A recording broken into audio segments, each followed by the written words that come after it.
কালো কি এই যে আল্লাহর এই রঙে আমরা আজকে রঙিন করব এই দেশকে ইনশাআল্লাহ। 53 বছর তো দেখেছি এই দেশকে বিভিন্ন জিনিস দিয়ে অনেকে চালিয়েছে, কথা বলেন না কেন? বাবা চালিয়েছিল, আমরা তো দেখিনি। আজকের সভাপতি ডাক্তার শামসুল আলম হয়তো দেখতে পারে। দুর্ভিক্ষে মানুষ মারা গেছে, আমি কি বানিয়ে বললাম? বাবা চালিয়েছিল এই দেশটা, দুর্ভিক্ষে মানুষ মারা গেছে। স্বামী চালিয়েছিল কারো কারো, আপনাদের চাচাও চালিয়েছে, সে যেভাবেই হোক। ভাবি চালিয়েছে, বউ চালিয়েছে, কথা বলে না কেন? যদিও বউ এই 8-9 দিন ধরে একটা মিথ্যা কথা সারা বিশ্বের মডেলদেরকে শোনাচ্ছে যে আমি নির্বাচিত ছিলাম, আমাকে উৎখাত করা হয়েছে। এটা তাহা মিথ্যা কথা। আজকে ডক্টর হাবিব সাহেব পড়ছিলেন না, হুয়া যে তাবাকুম, আল্লাহ পাক বলেন তিনি সে আল্লাহ যিনি তোমাদেরকে নির্বাচিত করেন। এই যে লক্ষ লক্ষ নবীর উম্মত থেকে উম্মতি মুহাম্মদী হিসাবে আল্লাহ আমাদেরকে নির্বাচিত করেছেন। নির্বাচিত করা লাগে যে পদ্ধতির মাধ্যমে, তার নাম নির্বাচন। তার নাম কি? আরো জোরে বলেন। এটা রেকর্ড হচ্ছে, গোয়েন্দারা বিভিন্ন জায়গায় আছে। আমি ওপেন বলছি, 15.5 বছরে বাংলাদেশে কোন নির্বাচন হয়েছে? কি মিথ্যা কথা! আপনি একটা হাসি মানুষ, হ্যাঁ? আপনি একটা হাসি মানুষ, এ কথা বলেন কি করে যে আমি নির্বাচিত ছিলাম? এই 15.5 বছর তো নির্বাচনই হয়নি। এক কথা বলেন না কেন? আপনি যদি ঘোড়াকেও জিজ্ঞাসা করেন এই 15.5 বছর যারা ছিল ওরা কি নির্বাচিত ছিল, ঘোড়াও আসবে। একটা কথা বললেন, শয়তান পর্যন্ত বিশ্বাস করে না। এক কথা বলেন না কেন? কারণ নির্বাচনের আগে আপনি 154 জন ডিক্লেয়ার দিয়েছেন, তার মানে নির্বাচন হয়নি। কথা বলেন না কেন? আর এর আগের বার একেবারে দিনের ভোট রাতে করে ফেলেছেন, তার মানে নির্বাচন হয়নি। দিনের ভোট যে রাতে হয়েছে বাংলাদেশে, এর প্রমাণ আমি নিজে। আমার সাথে এক ওসি ছিল জেলখানায়, উনি আমার এই ফাঁসির কন্ডেম ছেলে একদিন এসে বলছে, হুজুর একটা তাওবার কথা বলবো, দেখেন তো কেমন হয়, বলেন। বলছে আমি নির্বাচনে বাইরে ছিলাম, আমি রাত 12টার পর থেকে আমার যা আন্ডারে লোক আছে, বিশেষ করে এসআই, এএসআই আর কনস্টেবল আর হেলমেট বাহিনীর কিছু সদস্যকে নিলাম, আল্লাহর নামে ভোট কাটা আরম্ভ করলাম। হেলমেট বাহিনী এই শব্দটা আমি জোড়লাম, কারণ এরকম মানুষও সাথে ছিল। এক কথা বলেন না কেন? ওনার সাথে হয়তো এসআই, এএসআই, কনস্টেবল ছিল, পাশাপাশি 4 নাম্বার যার নাম বললাম এইটা ছিল সাথে। এটা এখন প্রমাণ হচ্ছে যে এরাও ছিল। এই জন্য তো সরকার নিষিদ্ধ করে দিয়েছে। এদেরকে নিষিদ্ধ করার 100-র উপরে কারণ আছে, কিন্তু এদের বৈধতা দেওয়ার একটা কারণ আপনি দেখাতে পারবেন না। অনেকে এখন মায়া কান্না করছে, না এদের নিষিদ্ধ করা ঠিক হয়নি। এদেরকে নিষিদ্ধ করার জন্য বললাম 100 কারণ আমার কাছে আছে। তার 1 নাম্বার কারণ, ওরা এদেশে এখন হিন্দুদের নাম দিয়ে সামনে ব্যবসা করার চেষ্টায় আছে, অথচ হিন্দু মারার ক্ষেত্রে এরাই সর্ব আগে কাজ করেছে।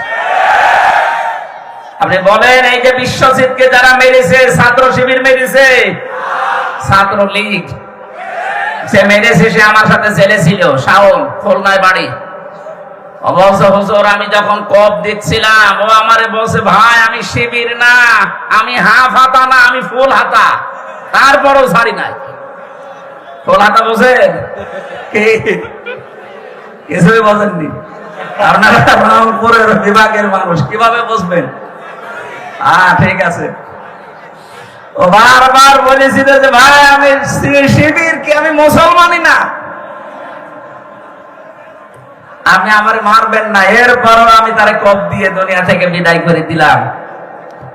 এরকম 100টা কারণ আছে আপনাকে নিষিদ্ধ করার মতো, কিন্তু বৈধতা দেওয়ার মতো একটা কারণও নেই। আপনি একটা বলেন যে এই কারণে তাদের বৈধতা দেওয়া যায়।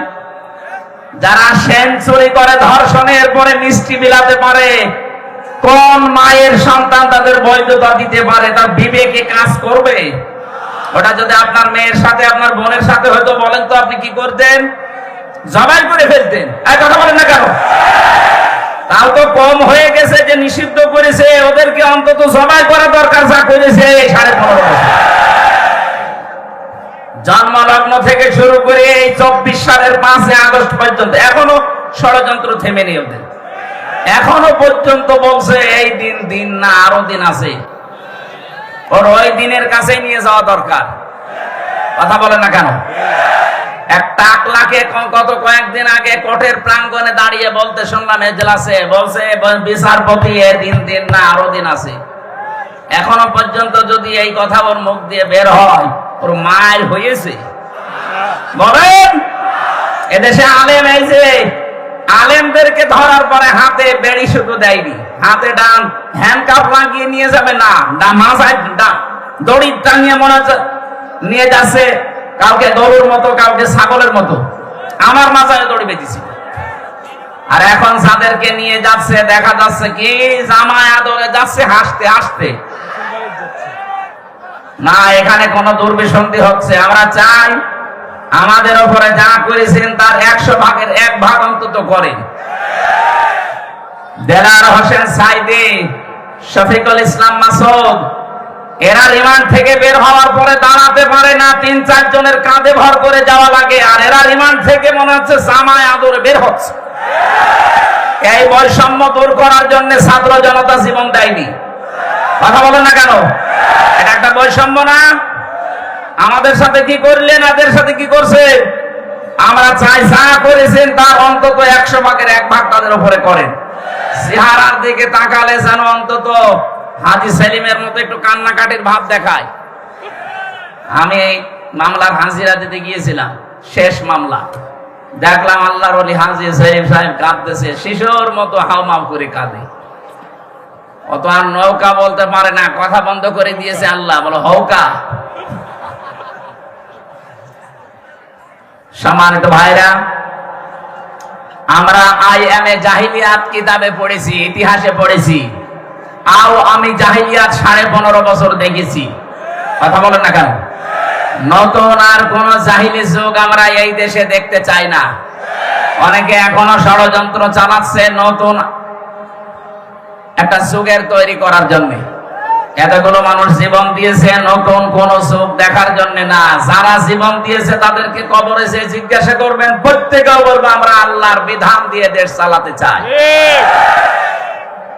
কারণ যারা শহীদ হয় তাদেরকে মৃত বলা নিষেধ। কথা বলেন না কেন? মুখ দিয়ে যেন কেউ না বলে যে মরে গেছে, না বলা যাবে না। এমনকি অন্তরে ধারণাও করা যাবে না মরে গেছে। কোরআনে কারিমে 2 জায়গায় আল্লাহ এমন দিয়েছেন, সূরা বাকারায়, সূরা আলে ইমরানে, যে যারা শহীদ হয় তাদেরকে এই মুখ দিয়ে বলবা না মরে গেছে। যারা শহীদ হয় অন্তরে কোনোদিন ধারণাও করবা না মরে গেছে। বালা হায়াউন ইনদা রাব্বিহিম ইরযাকুন, তারা জীবিত এবং আমি আল্লাহর কাছে তারা রিজিক পায়। সুবহানাল্লাহ বলতে পারেন না? সুতরাং আমার কথা হচ্ছে, মূল কথা, যারা মিথ্যা ছড়াচ্ছেন এখনো পর্যন্ত, বিশেষ করে ডোনাল্ড ট্রাম্প আসার পরে দেখছি কারো কারো বৃদ্ধি বেড়ে গেছে। মনে করছে মোড়লদেরকে কথা বললে বিশ্বাস করবে। শয়তান যেখানে বিশ্বাস করে না, অন্তত ট্রাম্পের মতো এরকম একজন মানুষ বিশ্বাস করবে। সে আজকে এই যে পেপারে দেখেছেন না, সংবাদে আজকে জানাচ্ছে যে কেউ যেন একটা এডিট করে চালিয়ে দিয়েছিল।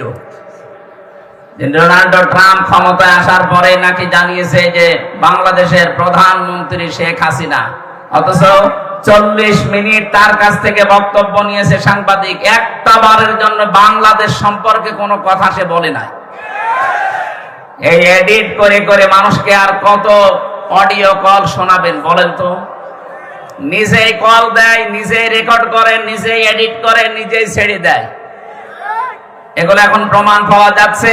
বাংলাদেশে বিশৃঙ্খলা তৈরি করার জন্য যারা এই কাজগুলো বাইরে বসে বসে করছেন, তাদের মোবাইলের এই রেকর্ডিং গুলো ফাঁস করা বাংলাদেশে নিষিদ্ধ করা হোক।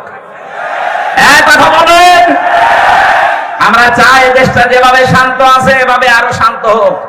বিশৃঙ্খলা তৈরি করার জন্য যেই মাথা চালাতে দেবে ওই মাথায় কেটে ফেলা লাগবে। এই জন্য মিথ্যা কথা হাজী সাহেব মানুষ আর ছড়াবেন না। আপনার ছেলে মেয়ে মিথ্যা কথা বললে আমরা মানতাম, কারণ তারা হাজী না। আপনি একটা হাজী, আমার আরাফাতের বোন, কথা বলছে না কেন? আমার আরাফাতের ভাই ডক্টর হাবিব, আর উনি আমার আরাফাতের বোন। আমার বোন হয়ে মিথ্যা কথা বলবে, এটা মেনে নেওয়া যায় না? এটা করবেন না। আমি জানি যা করি এই দেশে সব আপনার কাছে চলে যায়। আশা করছি এরকম মিথ্যা কথা সামনে আর ছড়াবেন না।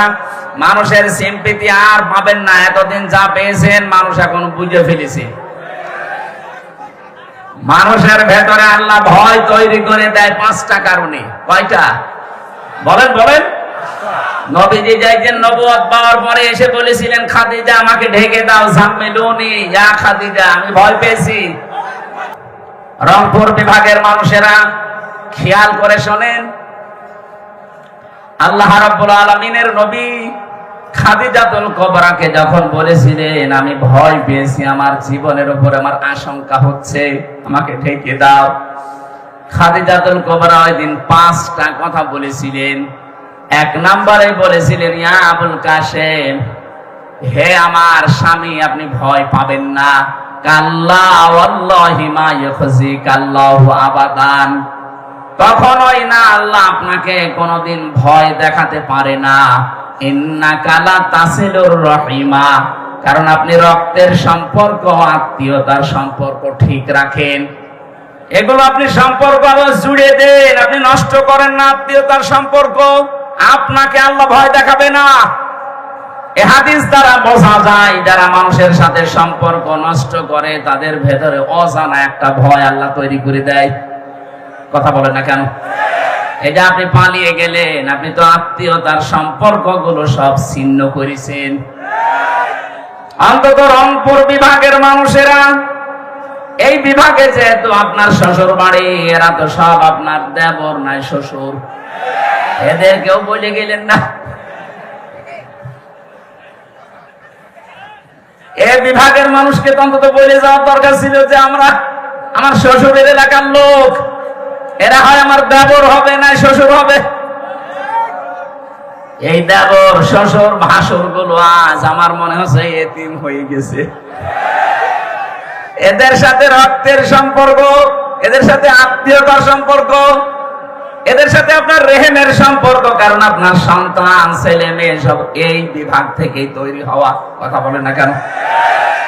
বাংলাদেশের আরো 7টা বিভাগে আপনি না বলতে পারতেন, রংপুরে বলার দরকার ছিল, কিছুই বলেননি। এই জন্যই ভয়ে পালিয়েছেন, কারণ রক্তের সম্পর্ক যারা ঠিক রাখে না, আত্মীয়তার সম্পর্ক যাদের ঠিক নেই, তাদের ভেতরে একটা অজানা ভয় আল্লাহ তৈরি করে দেয়। 2 নাম্বারটা আরো কঠিন, তাহমিলুল কাল্লা, হে আমার স্বামী ভয় পাবেন না, আপনি তো মানুষের বোঝা বহন করেন, মানুষের বোঝা হালকা করে দেন। কিসের বোঝা? কষ্টের বোঝা, দুঃখের বোঝা, ঋণের বোঝা। আপনি মানুষের বোঝা হালকা করেন, আপনি ভয় পান কেন? কি করে গেলেন আপনি? এই দেশে লক্ষ কোটি কোটি টাকা বাইরে পাচার করলেন, এখন এই দেশে কোটি কোটি টাকা মানুষের মাথার উপরে ঋণ, ঋণের বোঝা দিয়ে গেলেন আপনি। কত কষ্টের বোঝা দিয়েছেন। 2024 সালের 5 আগস্টে এই যে 2780 জন মানুষ, একটা হিসাব পেয়েছি সরকারি জরিপে, 2780 জন এখনো হাসপাতালের বেডে কাতরাচ্ছে। কারো হাত নেই, পা নেই, কারো চোখ নেই, অন্ডকোষ উড়ে গেছে। এই মানুষগুলো তার বাবা মার কাছে, ভাই বোনের কাছে, পরিবারের কাছে, সমাজের কাছে, দেশের কাছে একটা বোঝা না? এ কথা বলছে না কেন? এই বোঝাটা দিয়ে গেলেন, আপনি তো চলেই যাবেন স্বামীর বাড়ি, একটু আগে গেলে তো বোঝা তৈরি হয় না। আর আমরা এদেশে দেখতে পাচ্ছি, যারাই আমরা এদেশ থেকে বিদেশে যাই তাদেরকে আমরা রেমিটেন্স যোদ্ধা বলি। কথা বলেন ঠিক কিনা? যারাই যায় তারা মাসে মাসে টাকা পাঠায়। আপনি 3 মাস গেছেন, একটা টাকাও পাঠাননি। আমরা চাই অন্তত 3 মাসে ৩০-৯০,০০০ টাকা পাঠান। পুরুষ মানুষের নাই বেতন বেশি, আপনার তো বেতন অর্ধেকও আছে। 3 মাসে আমরা ৯০,০০০ টাকা চাই। এই কথা বলেন এখানে, যারা ঋণের বোঝা, কষ্টের বোঝা, দুঃখের বোঝা মানুষকে দিয়ে যায়, তাদেরকে অজানা ভয় আল্লাহ তৈরি করে দেয়। আরো বাকিগুলো তো বললাম না, এত কিছু যারা দিয়ে গেছেন, নবীজির উম্মতে শামিল হওয়া তাদের জন্য সম্ভব না। এই জন্য মিথ্যা কথা যারা ছড়িয়ে আজ বিশ্বের মোড়লদের মন পাওয়ার চেষ্টায় আছেন, এ মিথ্যা বন্ধ হওয়া লাগবে। কারণ নির্বাচনের মাধ্যমে মানুষ নির্বাচিত হয়। 15.5 বছরে দেশে নির্বাচনই হয়নি। কথা বলেন ঠিক কিনা? যারা দায়িত্বে আছেন আমরা আহ্বান জানাবো, যারা এখন দায়িত্বে আছেন খুব তাড়াতাড়ি সম্মানজনক একটা সময় নিয়ে নির্বাচনের মাধ্যমে নির্বাচিত জনপ্রতিনিধির হাতে দেশটা তুলে দেন, তাহলে এই ষড়যন্ত্রগুলো সব বন্ধ হয়ে যাবে। আপনি দেখতেছেন আর 2-3 দিন কিন্তু একটা কথা চলছে সারা বিশ্বে, এদেশটাকে এখন ডক্টর ইউনূসের নামে উনি চালাতে চাচ্ছে, যে উনি জঙ্গিবাদ উস্কে দিচ্ছে, এদেশ জঙ্গিবাদে ভরে যাচ্ছে। এদেশে যারা ইসলামপন্থী মানুষ, অন্তত এই দেশে যারা একামতে দিনের দায়িত্ব পালন করতে চায়, তারা যে অ্যাক্টিভ ভাবে একটু কাজ করবে, করবে কি করে? কিছু করলে এই শব্দটা বিশ্বের মোড়লদেরকে শোনাচ্ছে, এদেশে জঙ্গিবাদ পুনরুত্থান হচ্ছে। বলেন নাউজুবিল্লাহ। মিথ্যা এই ধোঁয়াটা তুলে কাউন্টার টেররিজম একটা ইউনিট বানিয়ে বাংলার বহু মানুষকে আপনি জীবন থেকে, দুনিয়া থেকে বিদায় করে দিয়েছেন। বিশেষ করে আয়না ঘরের নাম দিয়ে অধিকাংশ মানুষকে ওখানে নিয়ে মেরে ফেলতেন। রিমান্ডে যে সমস্ত মানুষকে নিয়েছেন, আমার সাথে যারা ছিল, কেউ 7 মাস, কেউ 8 মাস, কেউ 2 বছর পড়ে আছে, কেউ জানেই না কি মামলা আপনাকে দিয়েছে। ও নিজেও জানে না, খালি শোনে যে আমার নামে নাকি জঙ্গি মামলা। জঙ্গি কি সে জানে না। বাংলাদেশে নাটকটা তৈরি করার মূল কারিগর যারা ছিল, যাদেরকে দিয়ে এটা তৈরি করার চেষ্টা চালিয়েছিল, তারা কিন্তু আমাদের এই পাশের দাদা বাবুরা। ওইটা এখন আর বিশ্ব খাচ্ছে না। এ ভাঙা ঢোল আর কতদিন বাজাবেন? এই জন্য মিথ্যার অবসান দরকার। যেগুলো মিথ্যা ছড়াচ্ছেন, আশা করছি সামনে কেউ যেন আর মিথ্যা ছড়িয়ে এদেশকে টালমাটাল করতে না পারে। বলেন আমিন। কোরআনে কারীম যারা শুনতে এসেছেন, এই 2টা এখন আমার মনে হচ্ছে আপনি মেনে নিয়েছেন। শুনছেন, চুপ থাকবেন। এখন আমি যারা বলতে আসি, যারা আমরা যা 4 জন এসেছি বলার জন্য, আমাদের দায়িত্ব কি? কোরআনে কারীম বলছে, কিতাবুন উনজিলা ইলাইকা ফালা ইয়াকুম ফি সাদরিকা হারাজুম মিনহু লিতুনযিরা বিহি ওয়া যিকরা লিল মুমিনিন। আল্লাহ পাক বলেন, হে নবী, কোরআনে কারীম যখন মানুষের কাছে প্রচার করবেন, এটা আমি আপনাকে দিয়েছি কেন জানেন? মানুষদেরকে সতর্ক করার সময় আপনার মনের ভেতরে যেন কোনো ভয় ভীতি কাজ না করে। এখানে কোরআন যে অন্তরে থাকে, সে অন্তর থেকে আমার আল্লাহ ভয় তুলে দেয়। এখানে হারাজনের ব্যাখ্যা আছে 2টা। 1 নম্বরে, কোরআন প্রচার করতে গেলে আপনার সামনে যারা আছে, কোরআনের হক কথা শোনার পরে মানুষগুলো অনেকে না বুঝে মন খারাপ করতে পারে। এরকম মানুষ দেশে নেই? আছে। এই 15.5 বছর আরো বেশি ছিল। এখনো আছে অনেকেই। কোরআনে কারীমের ভাষা, কোরআন যেভাবে উপস্থাপন করা দরকার, আল্লাহ যে ফোর্স দিয়েছে, ওই ফোর্সে কথা বলতে গেলে ও বোঝে না, আন্দাজে মন খারাপ করে। 2 নম্বরে, আবহমান কাল থেকে এমন এমন নিয়ম নীতি এই দেশে ইসলাম মনে করে অনেকে পালন করে আসছেন, যেটা আসলে ইসলামে নেই। কথা বলেন না কেন? তার ভেতরে বহু ইবাদত এই বাংলাদেশ, ভারত আর পাকিস্তানে চলছে, যেটা মানুষ বানিয়েছে। এই যে আল্লাহ বাদে কারো নামে জিকির করা জায়েজ নেই, অথচ সারা বাংলাদেশে এখন প্রায় আরম্ভ হয়ে গেছে। আল্লাহর নামে মাঝে মাঝে জিকির করে, মাঝে মাঝে বাবার নাম জুড়ে দিচ্ছে। ইয়া আলী বাবা, শাহ আলী বাবা, কেল্লা বাবা, ফতে বাবা, দয়াল বাবা, এ জিকির হয় না দেশে? যারা এই বিভ্রান্তিতে আছেন এখনই নিজেকে শুধরাবেন। আল্লাহ বাদে কারো নামে জিকির করা জায়েজ নেই, এমনকি নবীজির নামেও জিকির হবে না। জিকির হবে আল্লাহর নামে, দরুদ হবে নবীজির নামে। আমি নাম ধরলাম না, বাংলাদেশে বহু মানুষ আছে, বিশেষ করে চট্টগ্রাম সিলেট বিভাগে আছে। এই মানুষগুলো আল্লাহর নামে কিছুক্ষণ জিকির করার পরে দেখা যায় শালি বাবা, ফতে বাবা, কেল্লা বাবা। কথা বলেন না কেন? আল্লাহ বাদে অন্য কারো নামে জিকির করা জায়েজ আছে। এমনকি আল্লাহকে ডাকার সাথে সাথে যদি অন্য কাউকে ডাকে তার ডবল আযাব হবে। সূরা ফুরকান 68 নম্বর আয়াতের প্রথমে আছে, ওয়াল্লাযীনা লা ইয়াদউনা মা'আল্লাহি ইলাহান আখার। আল্লাহ পাক বলেন, আমি আল্লাহকে ডাকে, আমার সাথে অন্য কাউকে যারা ডাকে, এরপরের আয়াতে আল্লাহ জবাব দিচ্ছেন, ইদাফ লাহুল আযাব, তাদের আযাব হবে ডবল। কয়টা? জিকির করে সওয়াব হওয়া দূরের কথা, আরো গুনাহ হয়ে যাচ্ছে। আজকে থেকে আমলটা সংশোধন করে নেবেন। আমি সহ যারা এসেছি, আল্লাহ আমাদেরকে আমলটা পুরো পাল্টানোর তৌফিক দেন, বলেন আমিন। দ্বিতীয় কথা হচ্ছে, এই বানানো ইবাদত গুলো যখন মানুষ বিভিন্ন ধান্দায় করতে থাকে, হে নবী কোরআনে কারিমের প্রচার যদি আরম্ভ করেন, ওইগুলো টিকবে না। ওই বানানো ইবাদত যখন টিকবে না, ওই মানুষগুলো দেখবেন তখন আপনার প্রতি রাগ করবে, তেড়িয়ে আসবে। ওয়াইদা তুতলা আলাইহিম আয়াতুনা বায়্যিনাতিন তারিফু ফি বুজুহিল্লাযীনা কাফারুল মুনকার।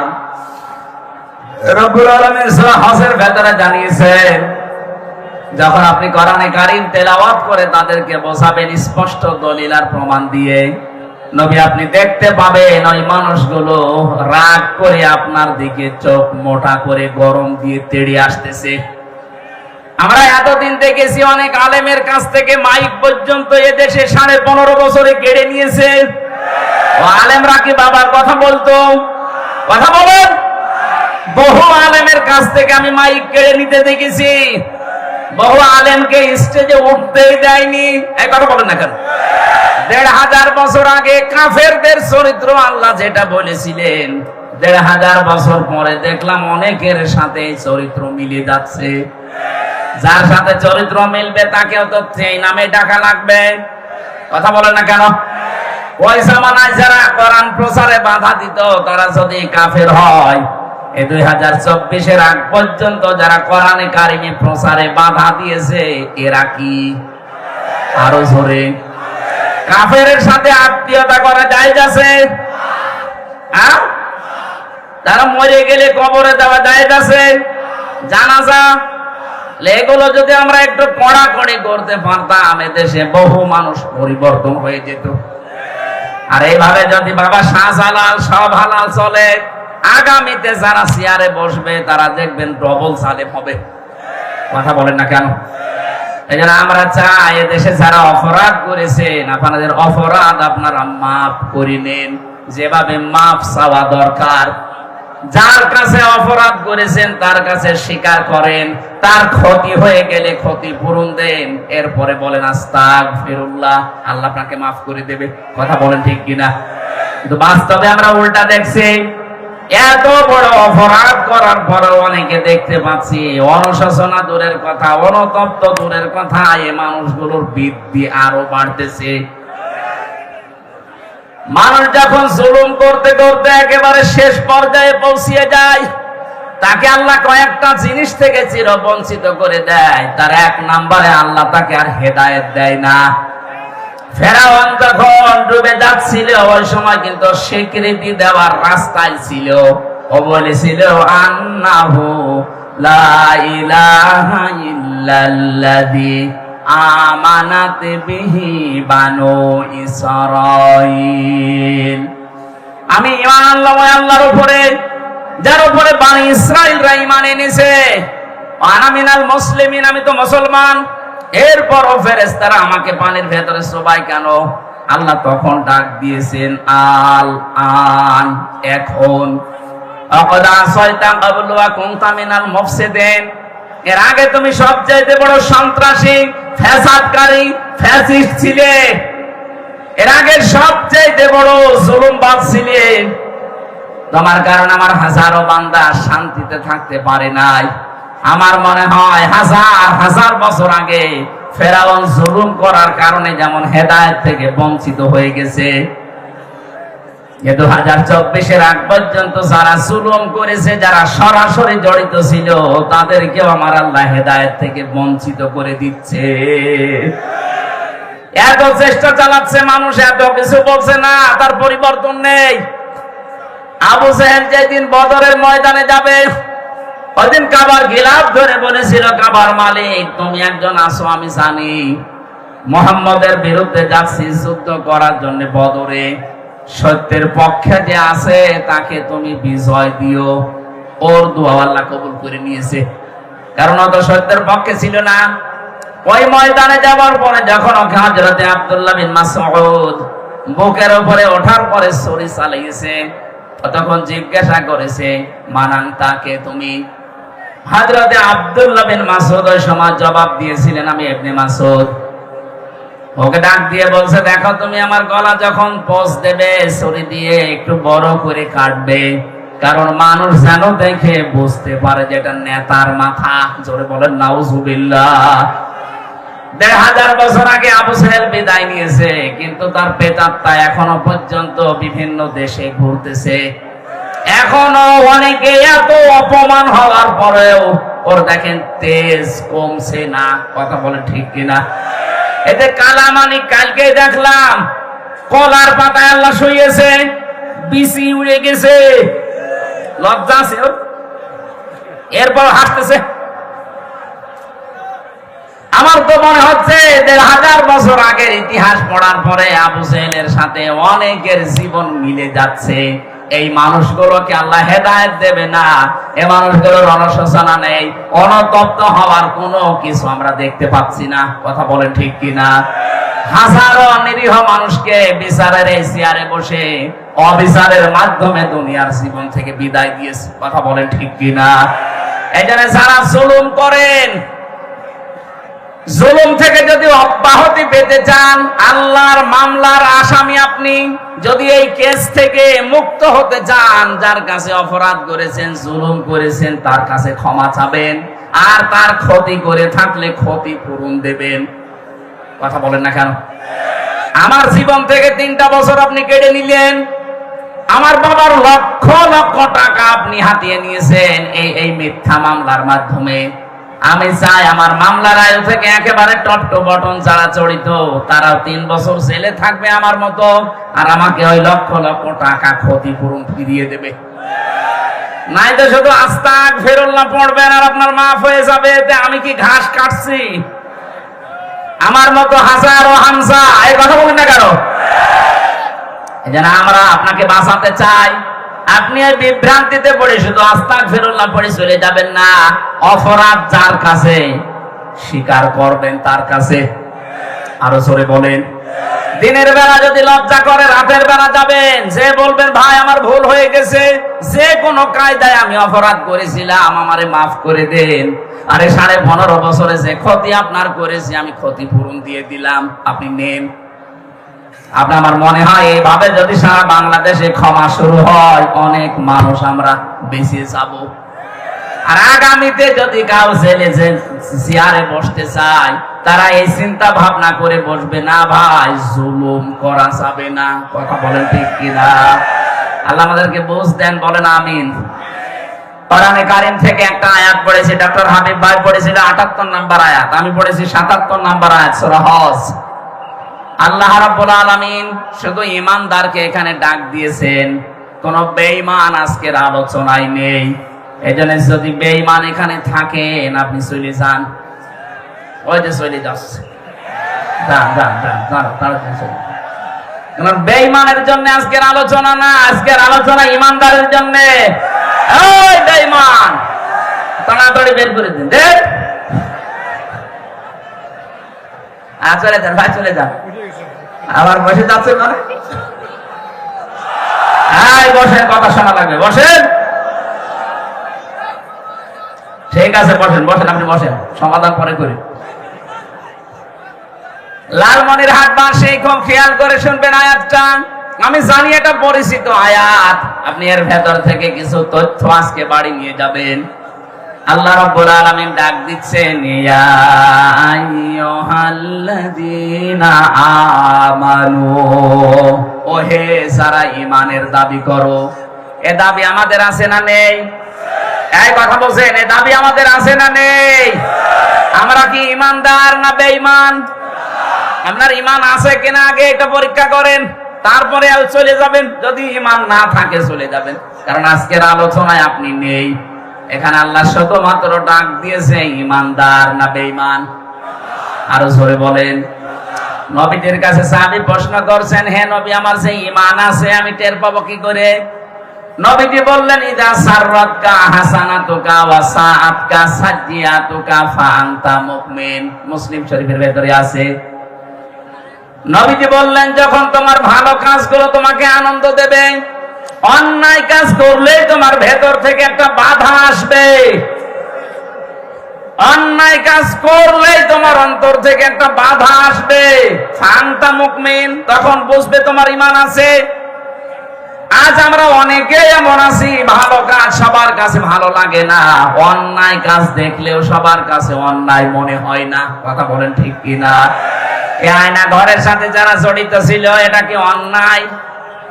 কথা বলেন, আরো জোরে বলেন। আপনি কি বাস্তব বুঝতেছেন? একটা মানুষ কবরের মতো জায়গায় 8 বছর 10 বছর 14 বছর পড়ে আছে, এখন কি দিন না রাত সে জানে না, কোন মাস জানে না, কোন বছর জানে না।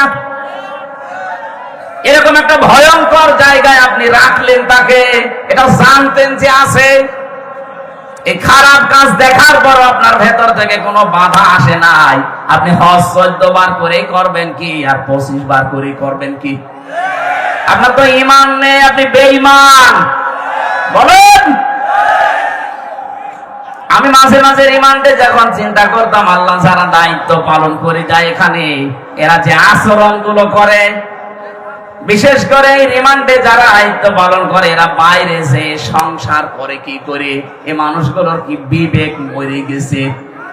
ঠিক আচরণ করতো আলেমদের সাথে তারা। এখনো পর্যন্ত আমার বিশ্বাসে আসে না যে মানুষ এইরকম করতে পারে। আল্লাহ রাব্বুল আলামিন তাহলে এই হাদিস দ্বারা আমরা যেটা বুঝতে পারলাম, ভালো কাজ দেখলে আনন্দ লাগবে, অন্যায় দেখলে কষ্ট লাগবে, তার ভেতরে ঈমান আছে। যার কাছে ভালো কাজ ভালো লাগে না, অন্যায় কাজ অন্যায় মনে হয় না, সে 5 ওয়াক্ত না 10 ওয়াক্ত নামাজ পড়লো, তার ঈমান নেই। তাহলে এখানে যদি ওইরকম কেউ থাকেন, চলে যান বলছি, না বলতে চলে যাচ্ছে, যান চলে যান। তাহলে ঈমানদারকে আল্লাহ যখন ডাক দেন, 89 জায়গায় আছে একটা কোরআনে কারিমে। আল্লাহ রাব্বুল আলামিন যখন ঈমানদারকে ডাকেন, তখন তার কুদরতের হাত এভাবে উঁচা করে ডাকেন, ইয়া আইয়ুহাল্লাযীনা আমানু। জোরে বলেন আল্লাহু আকবার। আল্লাহ এখানে 4টা আদেশ দিয়েছেন। যদি সফল হতে চাও জীবনে, সফলতার স্বর্ণ শিখরে পৌঁছাতে চাও, প্রথম নাম্বারে জীবনে এই কাজটা করো, ইরকাউ, রুকু করো, অসজুদু, সিজদা করো। এই যে রুকু আর সিজদা শব্দ দুইটা শুনতে যত ছোট মনে হচ্ছে, প্র্যাকটিক্যাল লাইফে সেট করা অত সহজ না। এই যে রুকু সিজদা কি সহজ না কঠিন? না, আসলেই কঠিন কাজ। কোরআনে কারীম জানিয়েছে, ওয়া ইন্নাহা লাকাবীরাতুন ইল্লা আলাল খাশিঈন। এই যে রুকু সিজদার যে নামাজ, এই নামাজটা কিন্তু বড় কঠিন কাজ, ভারী কাজ। তাদের জন্য ভারী না যে মানুষগুলো আল্লাহকে ভয় করে। আল্লাযীনা ইয়াযুন্নুনা আন্নাহুম মুলাকু রাব্বিহিম ওয়া আন্নাহুম ইলাইহি রাজিউন। যারা এই বিশ্বাস করে যে কিয়ামতে আমাকে দাঁড়ানো লাগবে আল্লাহর সামনে, ফিরে যাওয়া লাগবে তার কাছে, আল্লাহর কাছে দাঁড়াতে গেলে সর্বপ্রথম হিসাব নেওয়া হবে রুকু সিজদার। কথা বলেন ঠিক কিনা? আউয়ালু মা ইউহাসাবু বিহিল আবদু ইয়াউমাল কিয়ামাতিস সালাহ, কিয়ামতের সর্বপ্রথম আপনার হিসাব হবে কিসের? আরো জোরে বলেন। সাহাবারা এই কথা শোনার পরে তারা এত গুরুত্ব দিয়েছেন সালাতের, নামাজের। আমি একজন সাহাবীর জীবনী পড়েছি, হযরতে আব্দুল্লাহ আনসারী রাদিয়াল্লাহু তাআলা আনহু। এত গরিব মানুষ ছিল, নবীজি যেদিন বলেছিলেন যে জামাতে হাজির হয়ে নামাজ পড়ো, আকিমুস সালাতা ওয়া আতুজ যাকাতা ওয়ারকাউ মা'আর রাকিবিন, নামাজ কায়েম করো, সম্পদ থাকলে যাকাত দাও, আর রুকুকারীদের সাথে রুকু করো, তার মানে জামাতে হাজির হয়ে নামাজ পড়ো। সাহাবী এটা শোনার পরে ওই দিন থেকে তিনি বাস্তবে আয়াতটা সেট করেছিলেন। স্বামী স্ত্রীর মাত্র দুইজনের মিলে একখানা কাপড় ছিল, সতর ঢাকার মতো।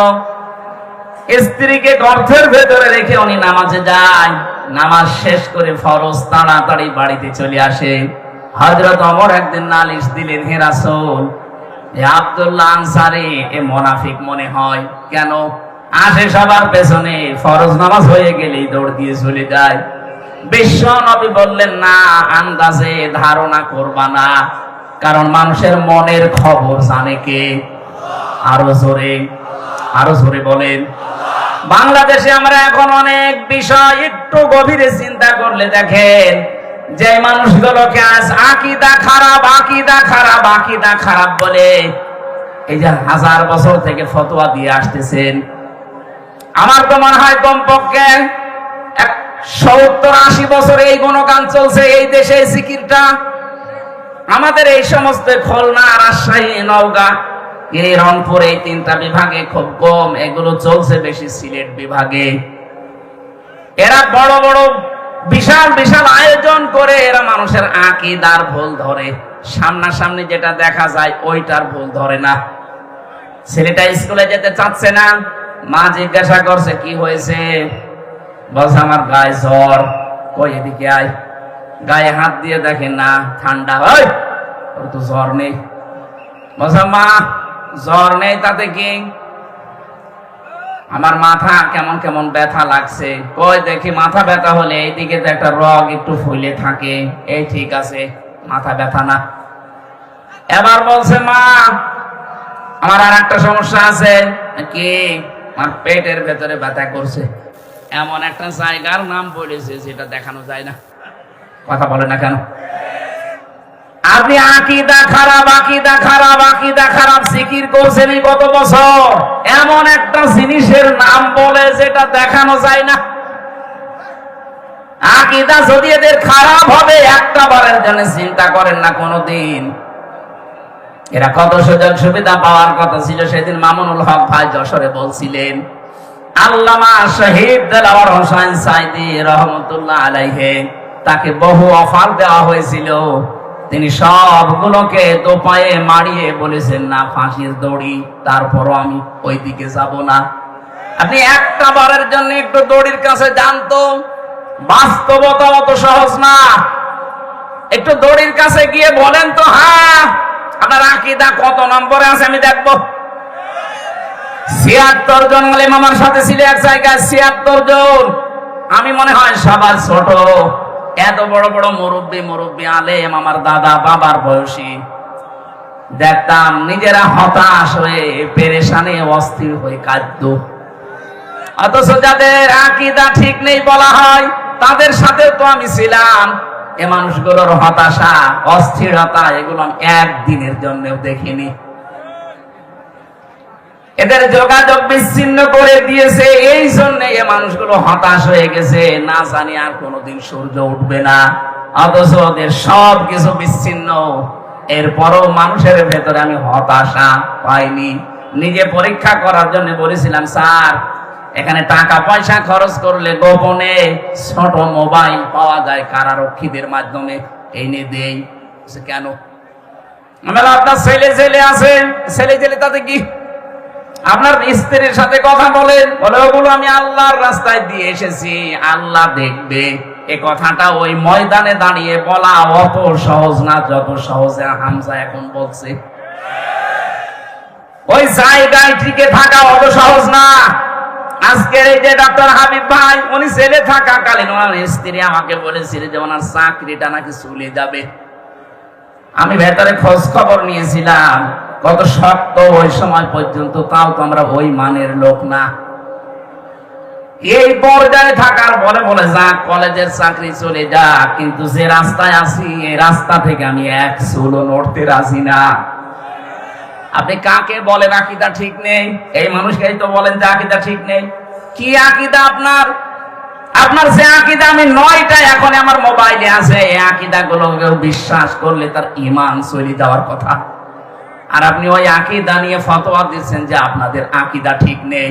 এটা আপনি এই মানুষগুলোর প্রতি জুলুম করছেন। বিবেকটা কাজে লাগাবে।